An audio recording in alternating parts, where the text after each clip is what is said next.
No vídeo de hoje eu quero abordar com você um tema que são as memórias, especialmente as memórias falsas.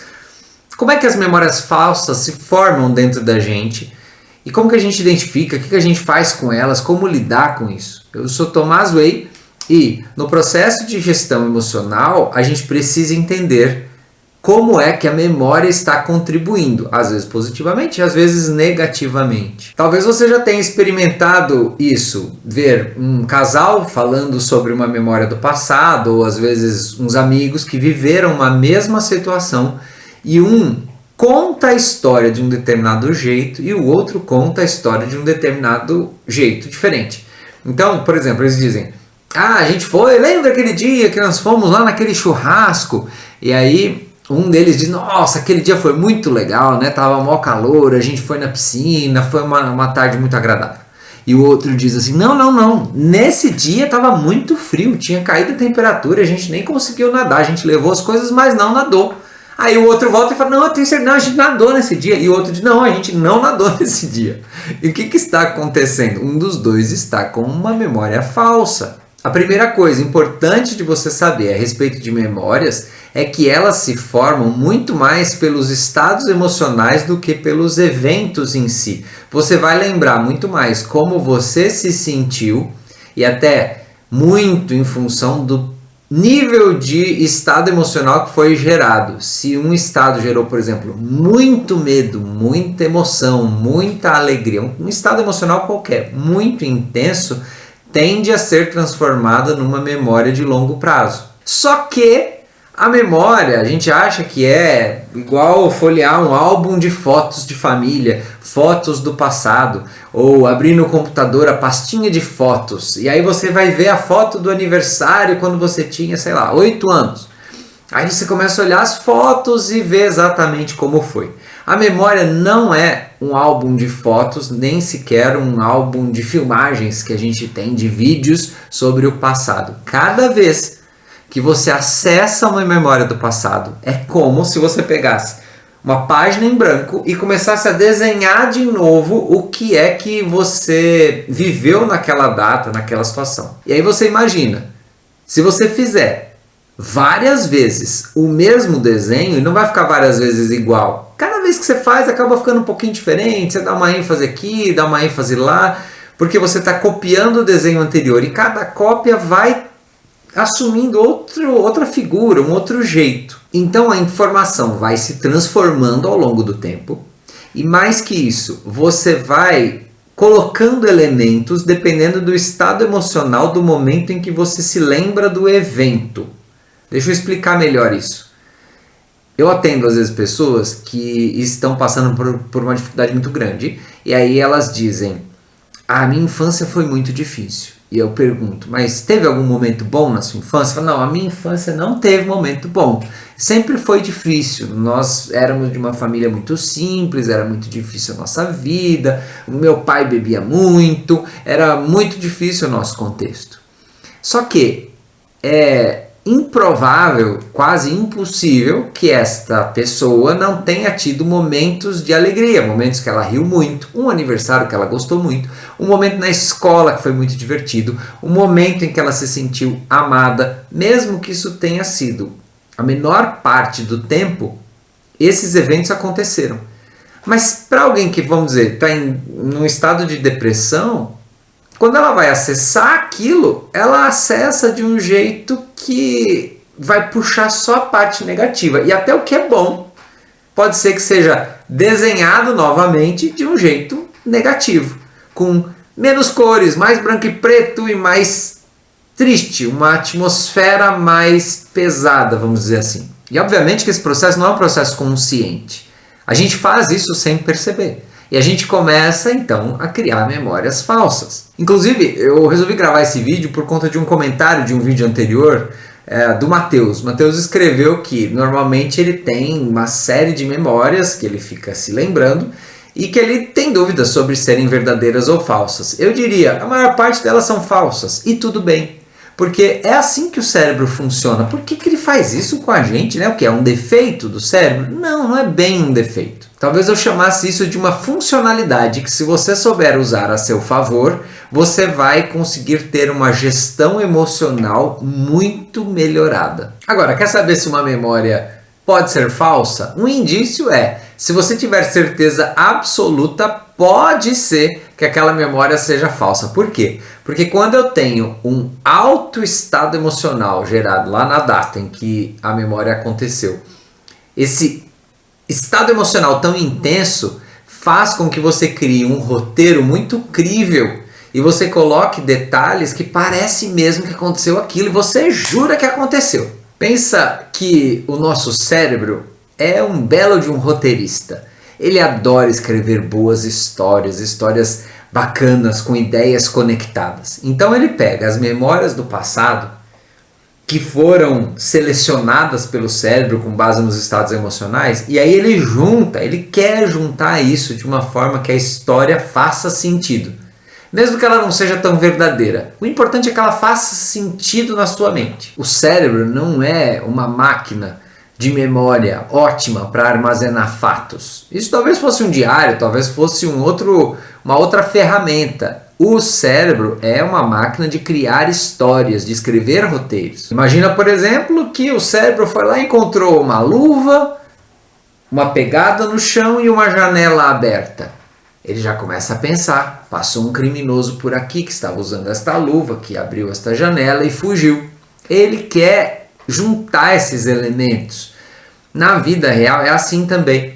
Então, se você, perdeu o emprego, aí depois você tirava notas muito baixas na escola, você quase não foi aprovado, vamos dizer, no vestibular e tal. Ele vai juntar tudo isso e vai dizer, eu nunca fui muito inteligente, eu sempre tive muita dificuldade, né? Essa área onde eu trabalho eu tenho muita dificuldade. Percebe que é o cérebro construindo uma história a partir de poucos elementos que foram pensados, foram escolhidos por ele ao longo do tempo. E a chance desse processo de escolha, ou mesmo de construção dessa história, não ser preciso ou não ser saudável, é muito alta. O Dan McAdams criou essa ideia de que a gente tem uma narrativa pessoal. Algo que a gente vai usar para construir a nossa identidade. No fim, a nossa identidade é essa seleção de memórias que a gente junta num roteiro único e aí a gente vai achar que a gente é aquilo, como eu disse lá, da pessoa que se acha não inteligente por conta da construção que ela fez da identidade dela. Tá, mas ok, entendi, Tomás. A gente constrói a ideia do passado, a gente vai fazendo o roteiro, mas como que isso afeta a minha gestão emocional hoje? Afeta completamente. As decisões que eu tomo hoje, os caminhos que eu vou seguir, o que eu acho que dá e o que eu acho que não dá, está 100% relacionado com o roteiro que eu construí na minha mente. Então eu tenho um estado emocional que é utilizado como um método de pensar as memórias do passado para justificar o presente, as minhas decisões ou aquilo que eu estou sentindo, explicar o momento presente.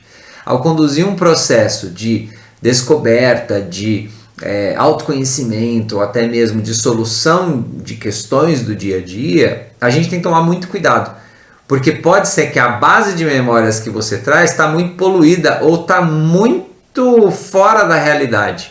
E aí você não tem uma boa base para trabalhar e, de fato, avançar em direção a uma vida saudável. Então repara, pode ser que a pessoa que eu acho que eu sou hoje é, na verdade, um reflexo do que eu trouxe desse baú de memórias do passado, das fotos que eu selecionei, que não são fotos, eu já expliquei isso, mas das situações que eu trouxe para explicar o meu momento atual. Não é que eu tenho um monte de memórias e elas me tornam algo, me tornam alguém. É o contrário. Eu acho que eu sou alguém a partir do meu estado emocional. E aí eu vou atrás, busco aquelas memórias que vão me ajudar a validar esse pensamento que eu tenho agora, e tudo isso é inconsciente. Não é difícil você ter clareza sobre isso. Mas eu trago tudo aquilo para validar o meu pensamento atual, que não necessariamente é correto. Aí nessa altura do campeonato você já está pensando assim, nossa, Tomás do céu, então não sei como é que eu faço, como é que eu saio dessa, como é que eu vou saber? Eu estou ficando cada vez perdido e assustado com meus pensamentos. Não precisa ficar assustado. Na verdade, o que você pode ler como uma prisão ou como uma limitação do cérebro, na verdade é uma possibilidade. Porque se a memória é tão maleável assim, se eu consigo construir histórias diferentes, roteiros diferentes, o que eu tenho que fazer é criar um método ou fazer de tal maneira que a minha construção de roteiro seja boa. Porque se eu preparar o meu cérebro para construir um roteiro bom, eu vou pensar as coisas que vão naquela direção, que estão sintonizadas, e eu vou caminhar com base numa história bacana que me leva para um estado saudável, para um estado ativo, para um estado de boa gestão emocional. Então você não vai tanto se perguntar, mas foi exatamente isso que aconteceu? Essa memória é fidedigna? Está correto mesmo? Você não vai se perguntar tanto isso. Você vai se perguntar, estas memórias que eu trouxe são úteis? Elas estão me ajudando ou estão me atrapalhando para o que eu quero viver hoje? Para os estados emocionais que eu quero acessar hoje? Porque se no fim a maior parte das memórias elas não são tão precisas, elas são construídas, então vamos escolher as memórias que nos ajudam. E veja, não estou falando para você criar uma ilusão de que algo aconteceu quando esse algo não aconteceu. Não é sobre isso. Mas é ter essa ferramenta de saber que eu posso selecionar bem o que é que eu estou trazendo. E refutar aquilo que não vai me ajudar em nada. O que não vai me ajudar, eu deixo lá. Deixo lá dentro do baú mesmo. Não como um esquecimento, não como fuga. Porque normalmente tem isso, né? Uma memória difícil, ou a gente quer esquecer, e não tem ainda a pílula do esquecimento, ou a gente quer tampar os olhos e dizer, não vou nem olhar, não quero nem lembrar, deixar isso lá no fundo do baú porque eu não quero lembrar. Ixi, você vai lembrar o tempo todo. Se você pensar desse jeito, você vai lembrar o tempo todo daquela memória que você está querendo deixar no fundo do baú. Você certamente já ouviu, o tempo cura feridas. O tempo cura feridas? Na verdade, o tempo ajuda que a gente reescreva feridas do passado. Você transforma as feridas em aprendizado, você tira um determinado peso emocional, alguns detalhes se perdem ou já não tem mais o mesmo impacto dentro de você. Isso vai acontecendo com o tempo, desde que eu tenha uma atitude mental e emocional correta. Porque senão, se eu ficar remoendo aquilo por anos, eu vou experimentar justamente o contrário. Porque tem isso também. Às vezes a memória do passado você acessa de uma maneira ruim, fica ruminando aquilo, e aí com repetição a memória fica mais forte. Na escola você errava lá, escrever uma palavra, aí a professora falava, você vai escrever em casa 50 vezes a mesma palavra. Por quê? Porque com repetição a gente também aprende. Se você fica remoendo uma memória do passado e ainda fica colocando elementos para deixar ela ainda pior, o seu cérebro vai criar essa realidade e ela vai ficar cada vez mais inesquecível dentro do seu cérebro, cada vez mais consolidada essa memória. Ainda nessa analogia do roteiro, o que a gente tem que fazer? Reescrever o roteiro. Roteiros podem ser reescritos. O tempo todo eles podem ser reescritos. Não adianta lutar contra uma memória do passado, seja ela verdadeira ou não, mas uma memória ruim do passado. Não adianta lutar contra ela. O que você pode fazer é reescrever a história que foi construída com esta e as outras memórias que se associaram a ela. Se você procurar evitar a memória, ela vai te controlar. Agora, se você procurar reescrever o roteiro, você vai ver que tem muitos outros roteiros lindos para serem escritos, que você pode transformar ela na questão de aprendizado, na questão de propósito. Pode não ser fácil reescrever. Às vezes pode ser que sozinho você tenha dificuldade de reescrever a sua história do passado. É por isso que eu sempre deixo o link aqui embaixo de mentoria emocional. Se você quiser ajuda para reescrever, manda mensagem e a gente conversa. A gente pode escrever o roteiro como vítima, mas a gente pode também reescrever ele como um sobrevivente. Quantos de nós viveram condições terríveis na sua infância, ou mesmo na vida adulta, no início da vida adulta, e reescreveram? Reescreveram como sobreviventes. E sobreviveram e acessaram vida posteriormente. Então, onde é que está o lugar disso? No lugar de reescrever o roteiro. Eu não preciso ter a necessidade ou ter o objetivo de superar um trauma, assim, isso é muito grande. Mas eu posso reescrever roteiros. Eu posso entender que houve sofrimento, sim, eu não preciso fechar os olhos para isso, mas eu posso escrever um outro roteiro, uma outra história. Uma maneira maravilhosa de você reescrever roteiros é se imaginar como aquele amigo sábio que você queria ter encontrado lá atrás quando você viveu isso. O que você gostaria de ter ouvido? O que você gostaria que alguém tivesse dito para você diante daquela situação e que você não ouviu? A pessoa que eu sou hoje talvez seja uma excelente companhia para aquele meu eu que viveu aquelas dificuldades do passado. Não precisam ser só grandes dificuldades, o impacto da dificuldade para cada um é de um jeito. Se você encontrasse o seu eu do passado, se você pudesse abraçar e pudesse dizer algo, o que é que você diria?